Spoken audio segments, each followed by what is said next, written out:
Hi, Emily. I was looking for you over on the Headspace. We're on your personal right now.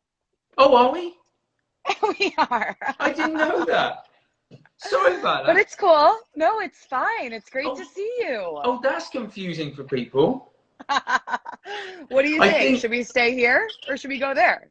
I mean, I think it's fine. We could stay here. It's fine. We're We're here, here. right? It's all very casual. I It's think, all very casual. I think what must have happened there. In that case, this is the first time I've ever done anything live on my Instagram. I don't think most people even know I have an Instagram. I kind of use it more as Oh, a place to share pictures of my kids with my family. well, 145 people right now. There We're you very go. excited. Sorry about that. Don't worry about it. How are you? I'm doing quite well, actually. I'm here in New York City, and I feel like saying New York City strikes fear into the heart of people that aren't from here, but we're New York tough and hanging in. And I'm grateful for my health and to be safe in my Upper East Side apartment.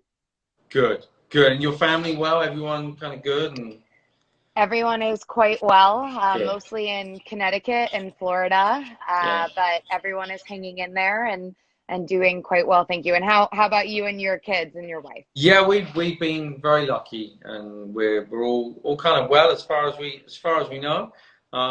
We haven't been sick, and yeah, I'm really lucky as well. I was going to ask you about your sort of where you're working from and podcasting sort of remotely and everything else. I know last time we met, it was in a studio. I'm lucky that the studio here has kind of stayed open. But what about you? Are you having to? I assume you're doing it from home. Yeah, so typically, as Andy mentioned, I record in a studio in Midtown. I have a podcast called Hurdle. Andy and I sat down for it Sorry. at the very end of 2018. It feels like so long ago and also just Ages, right? yesterday. Yeah, it's wild. But some awesome stuff has happened since then. Hurdle's reached over 1 million downloads. I've been featured in the New York Times and have had the opportunity to really chat with some other inspiring individuals like yourself. I mean, today's episode is with Rich Froning, who's one of the fittest men on earth and an all-star He's awesome. inspiration. He's So, awesome. yeah, but I mean, recording has changed a little bit, doing it remotely, but quite thankful again with the setup and that everyone, as I'm sure you have experienced with Headspace, has been so flexible and very Yeah. accommodating. And we're all just getting used to this new way for now, if only. Yeah. I wanted to ask you, I mean, so how long have you been doing the podcast for? We started, and by we, I think entrepreneurs do this a lot, but I started Yeah. at the beginning of the very beginning of 2018. So it's been around for just over 2 years now. Okay, so I wanted to touch on 5 particular areas of life that I think kind of are like fundamental ingredients for us being kind of healthy and well in our life. And just ask you kind of as you think about the different people you've interviewed kind of over the years. So starting maybe with physical health, because that's where I think where most people will kind of go to when we talk about kind of health and well-being. Normally we'll go to kind of body first. So what are the things that you have learned, maybe like who from, that you've actually adopted and taken on for yourself? Yeah, I mean, I think, of course, physical wellness is so important, especially right now. And I think understanding and accepting that it might not look like it used to, and that's okay. I recently sat down with runner extraordinaire Des Linden. She is a Boston Marathon champion, a household name in Des, women's sports. Yeah. And Des said it herself, like right now, showing up, so to speak, is staying home.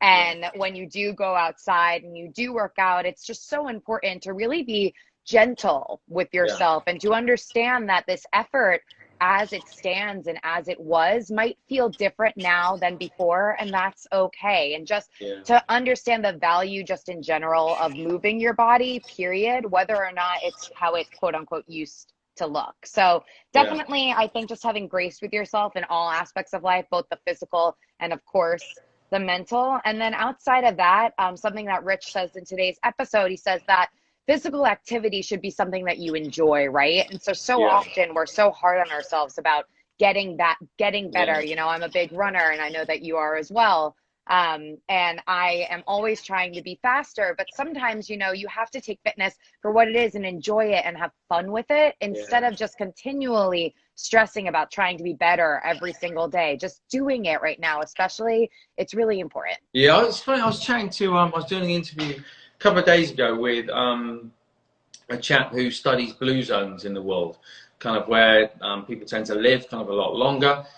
And we were talking about different kind of aspects of well-being, and I asked about exercise, and he says, oh, it's interesting, you know, actually in those places, they don't really know exercise as we know exercise. Nobody is out jogging, nobody's on a Peloton. These are kind of people who, they are moving in everyday life. So and it was an interesting distinction between kind of movement versus kind of fitness. He said, so in these places in Japan, they're sitting on the floor, they're getting up and down from the floor maybe 30, 40 times a day. They're walking to work, there's no kind of driving. And it was kind of coming back to like those fundamental kind of aspects of just being human that we've lost, and maybe some of us have replaced with fitness. So we'll drive to the gym, park up the car, and then go into the gym and kind of run like crazy and then drive home. And it was kind of interesting. Right, for sure, of course. What about nutrition and food? I feel like this is something that is so, it goes wrong so quickly in both directions. This tends to be, I don't know, a lot of the stuff in the media tends to be quite extreme.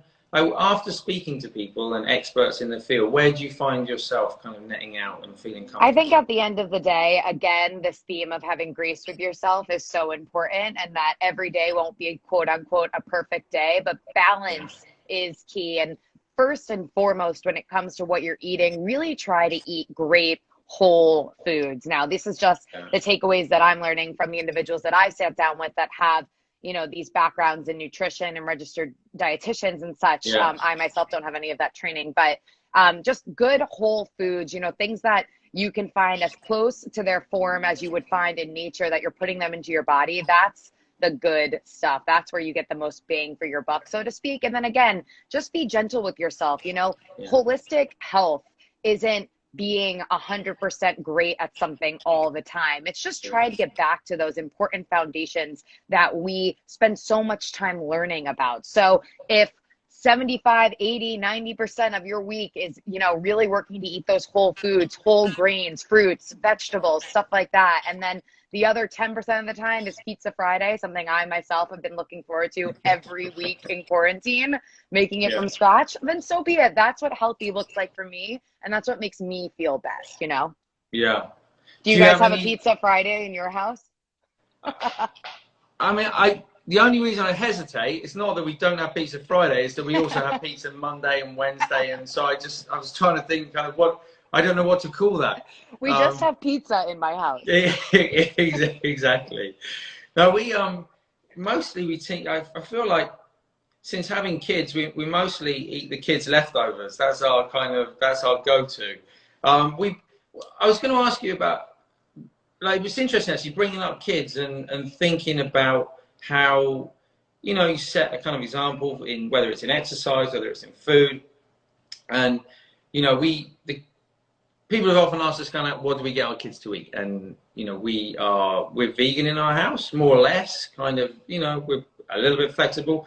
Some nice ice cream or chocolate comes into the house, we're not going to turn it away, but we've kind of obviously brought the kids up in that way as well. And it's not that we're intentionally doing that, it's just they're eating what we're eating and they live in our house, and that's kind of what happened. Do you have a kind of, there's been, I think even in the last 2 years since we met, you know, there's been documentaries on Netflix and just tons of, I feel like there's a real kind of movement, not necessarily that it's the right way, but there is an exploration of it. Do you have any sense yourself of where you're left after all those things? Yeah, I mean, I think per what you're saying, everyone just needs to find a way of eating that works for them. And whether you are vegan or vegetarian, or you do include meat as a part of your diet. Just finding what works for you and your body and understanding what works for you, Andy, might be different than what works for me. It has so many, you know, factors based on what your lifestyle is like, how active you are, how you're training, what your stress levels even might be. All of these things play a huge factor in how the foods that we consume really play along with what's happening inside the body. So, you know, I think it's really interesting and a great thing that we're seeing more and more research. And the best thing that we can all do is just get as educated as possible to make better informed decisions for ourselves. Perfect. Movement, food, sleep. Talk to me about sleep. Oh, sleep. I'm a big sleeper, huge sleeper. I'd say I'm very fortunate that most nights I'm asleep by 10 p.m. And it's been a really special thing, especially during this time, to not set alarms, but still wake up, I'd say with the sun around by 6:30 or so at the latest for me. I'll definitely do that old tendencies, roll over in bed at 5:30 and then be like, you can do this. You can stay sleeping. I know you can. So for me, sleep is really important. And I really, as I mentioned, I'm a big runner. I see the benefits of sleep so much in my recovery. You know, there are so many things that you can use these days. My favorite tools being the Theragun and Normatec boots. But at the end of the day, I am really prioritizing my sleep, whether I've gone out and run a half marathon or I'm just trying to be a better version of myself for the next day. So sleep for me is king, super, super important. Have you, on Hurdle, have you had anyone on who sort of specializes particularly in sleep? In sleep, not a specific sleep specialist. If you have someone to hook me up with, Andy, I'm all ears. Do I know? Yeah, I know a couple of people. Yeah, genuinely, I know a couple of people, and I just feel like he's such a. It's interesting. Even working with we work with loads and loads of professional athletes and sports teams, and you'd think it was kind of so obvious that how we recover and how we rest, and it's almost seen as kind of the unimportant time. Oh, nothing's happening. We're just asleep. So much Everything's is happening, right? Everything is happening. So much is happening. I know. I mean, if you talk to any of the major athletes, again, I keep referencing Rich because he's top of mind because he's today's episode, but he told me he sleeps at least 8 hours a night. This is a father with 3 young kids, and he still figures out how to sleep 8 hours a night. Absolutely. And he's so much better for it. And he swears by that as a recovery technique. And I know how much he runs. I mean, you'd need 8 hours sleep after You need that. it. I mean, you need it. It's insane. So two more. Okay. First one, I mean, look, I'm a little biased, but meditation, how we look after the mind. So for you, first of all, how do you think about that? Yeah, so meditation is definitely an active part of my everyday. I don't necessarily always do it first thing in the morning. For me, for some reason, my sweet spot has always been kind of at that mid-afternoon slump time when I'll make a smoothie typically, and that smoothie will usually have adaptogens, and I'm really big lately on four-sigmatic and the chaga mushroom to really get that sensory situation on lock. And then after I have my smoothie, I'll literally just walk away from the desk for 10 minutes. And that's when I love to meditate. And for me, it helps me come back into my body. It helps me finish off my day strong and get those last few things off of my to-do list without feeling stressed or just overwhelmed, and just like I can really handle what's left for me. And of course, hand in hand with meditation, all the other things that we can do for our minds aside from sleep. For me, journaling is huge, reflecting is huge, and just having, you know, a constant conversation of compassion with myself. And I think that for me, a regular journaling practice has been so helpful, especially, I mean, I've never been more regimented with it than right now in my life. You might think, well, not that much is going on, but so much is going on. So for me, journaling and meditation hand in hand, super helpful for my mental state. Anyone you've spoken to, whether it's an athlete or doctors or experts kind of who've offered up sort of information about the mind that has surprised you, that you didn't know about, has motivated you to kind of take better care of your own mind or to think of it differently?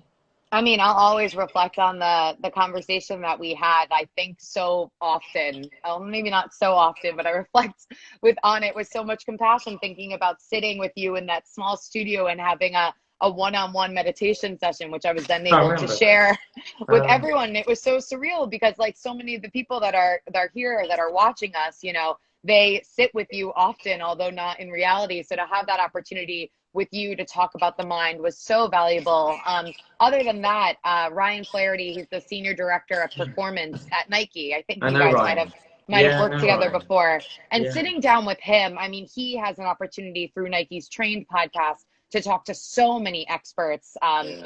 in the field, specifically like Angela Duckworth. I know they've worked together a few times now, and the information and the content that they're putting out is stellar. So to be Yeah. able to talk about the athlete mindset with him was super, super refreshing. And then again, I mean, like I said, all these elite athletes I've had the chance to sit down with, from Tia Claire Toomey to Catherine David's daughter, Des Linden, Rich Froning, these people, you know, they're just on another level. And it is Yeah. so inspiring to hear them talk about that special 1%, as Des put it. You know, everyone could be training the same way, but those people that take the time to invest in their mind and really think about things in another level, Yeah. that it just really gets you into that next category.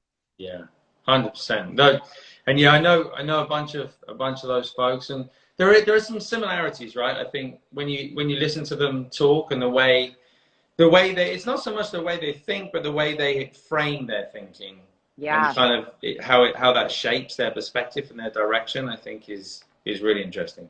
And I'll share this with you really quickly. When I spoke with Des, she said something that stuck with me. She said, going in to the Boston Marathon, she thought to herself, for the 2 months leading up to that race, every single day I woke up and I said to myself, I am a Boston champion. And so I lived like a Boston champion. I ran like a Boston champion. I trained, I ate, and I slept like a Boston champion. And every day I woke up, and that is how I spoke to myself. And how special is that, right? To think that her entire livelihood for 2 months, 3 months of that time period was, this is who I am. And it's like, of course, as you know, the power of positive affirmation, saying that to yourself, you believe these things, you can speak these things into existence. And she worked really hard to do eventually just that.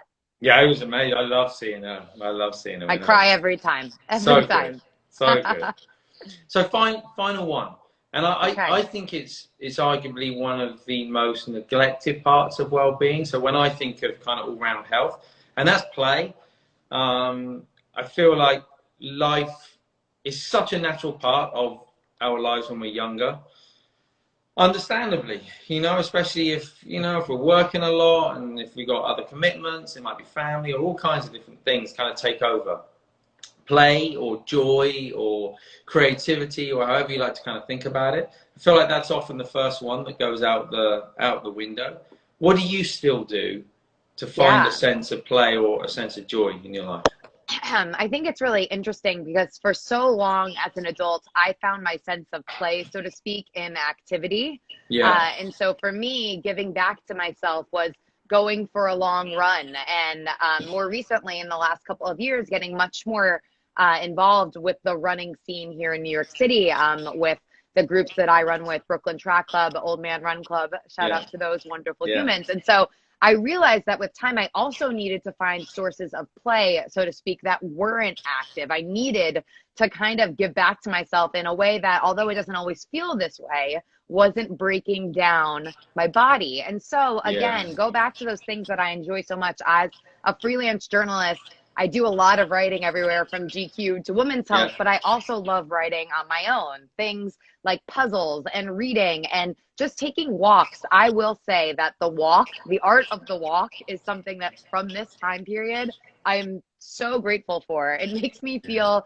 like I'm a young kid walking around with my mom in the neighborhood growing up, So at night after I eat dinner now, I'm going out for a 2 or 3 mile walk. And what a beautiful thing. I was not doing that when I was yeah, so busy running around New York and, going to events and all these things, which were great. But it's a really awesome gift that we have been offered, despite maybe not wanting in the first place, to have this time now to find these small, small things that bring us joy and the ability to play in our everyday in ways that maybe we were just overlooking before. Yeah. Yeah, I love that. I feel like it's, like I say, it's the missing thing in so many people's lives. And yeah, I feel like health is, at least as I think about it, isn't really complete unless we have that element. And I think there can sometimes be the idea that, you know, when life is really difficult and it's heavy and it's dark and we don't have all the things that we want or even that we might need in life, it might feel like play is like the antithesis. It's like it's just not even on our kind of radar. But people I speak to who are in those situations will often say, actually, it's having moments of that within their day that gives them a sense of hope, that does lift them up and that does allow them to kind of keep going when things are difficult. So I feel like, yeah, even when we don't have the other aspects of health kind of around us in our life, like to come back to that is a really important thing. I agree. So we've been doing these things for a few weeks now. I'm so sorry we got on the wrong channel. We'll just have to do it again, Andy. We'll We'll it have again. to do it again. I It's don't even know who these people are who are tuning in on my channel. I mean, they came here somehow, and I'm hi, happy hi, that Mom. they're here. Hi, Mom. Hi, Dad. And your friends who are presumably tuning in as well. I don't know. I've never really kind of used Instagram in that way. But we've been doing this thing where we have been taking a couple of minutes to just take a moment to remind ourselves of why it's so important to stop and pause in our day. I don't know if you'd like to stick around for 2 minutes. I would love to, of course. We you know, last time it was in the studio. This time it's on Insta Live. But we'll do just a quick sort of two minute exercise. Great. And if that's good with you. Would love it. Looks like we kind of I don't know. We dressed kind of. We coordinated with each other looks like today. we did, you know. So if you're tuning in at home, as always, I say as always, if you're on this channel, you might not have even seen this before. You can do this exercise sitting down, lying down, whatever feels more comfortable to you. We're just going to do a 2-minute exercise focusing on the breath, and just a good way of stepping out of the thinking mind, feeling a little less stressed, perhaps a little less anxious, and hopefully a little more present in the world. So we're going to start with our eyes open, and just a soft focus. And so just aware of the space around you in the room. So not looking at one thing, but just able to see sort of perhaps the colors and the shapes around you. And just maintaining that soft focus, we're just going to take a big deep breath, breathing in through the nose. And as you breathe out through the mouth, just allowing the eyes to close, allowing the body to sink down. And just taking a moment, just to pause.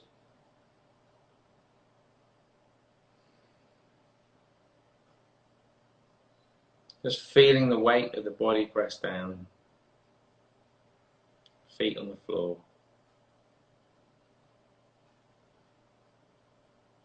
And to begin with, just allow any thoughts to come and go. So don't worry too much if the mind is still thinking, that's fine. Just let the thoughts come and go as you bring the attention into the body. Just starting to become more aware of the body. So just use this moment as an opportunity to check in, notice if the body's feeling heavy or light today. Maybe a sense of busyness or restlessness in the body, maybe stillness.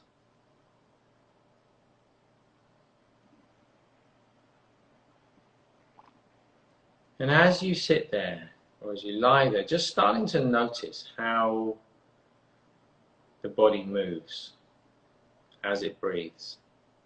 So you don't have to breathe in any special way, but typically as the body breathes, it creates a rising and falling sensation.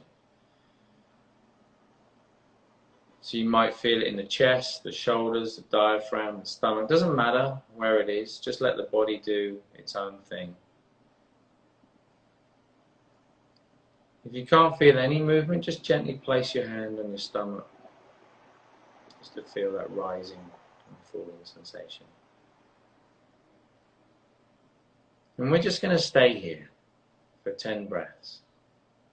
So again, don't worry if thoughts arise in the mind, just letting thoughts come and go.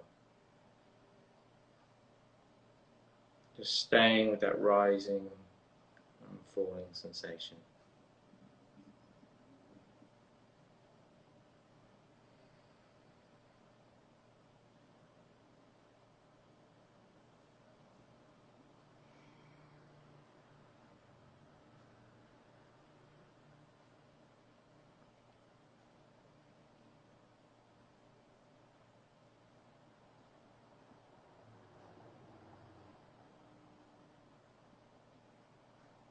Noticing how that feels in the body and the mind, and reminding yourself this is a place you can come back to at any stage during the day today.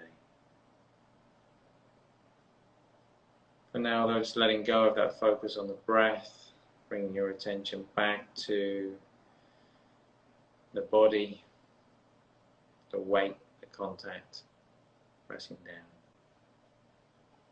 And whenever you're ready, just gently opening the eyes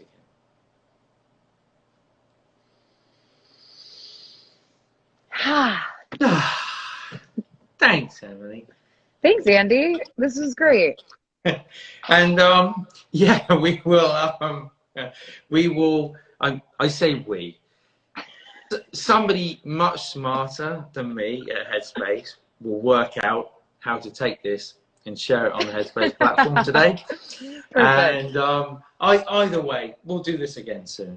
I hope so. It's great to see you, Andy. You guys stay safe too. over there. Yeah, you too. And thanks to everyone at home for joining in. Thanks again, Mum. And I'll see you all tomorrow on the Headspace channel at 10 a.m. See you soon. See you. Bye. Bye-bye.